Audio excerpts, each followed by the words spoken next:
Witnesses had disappeared. In 1976, Argentina underwent a political coup d'etat.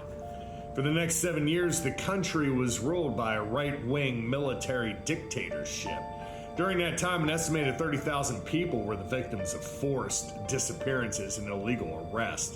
One of these victims was a bricklayer and laborer and an activist named Jorge Julio Lopez, who was held without any charges and tortured at a police detention center from 1976 to 79.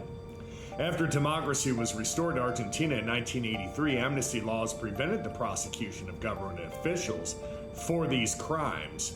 It wasn't until 2005 that the Supreme Court ruled that the amnesty laws to be unconstitutional and the investigations were reopened.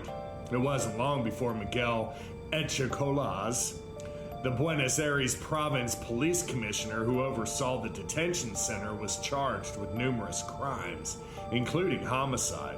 One of the key witnesses in his trial would have been 76-year-old Jorge Julio Lopez, who was tortured by this corrupt cop and personally witnessed the former commissioner execute 5 people during his time in captivity. September 18, 2006, Lopez left his home in La Plata and headed for the tribunal courts to deliver his final testimony against this corrupt cop, but he never arrived. Initially, it was theorized that recounting his torturous experiences at trial had caused Lopez to suffer a nervous breakdown, possibly causing him to become disoriented and wander off to commit suicide. However, rumors started circulating that loyal members of the provincial police force who served under Echecolaz orchestrated Lopez's disappearance.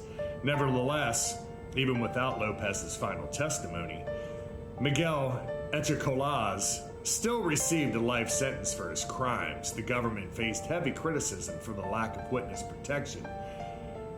In spite of this substantial reward that was offered for Lopez's return, the poor man was never found.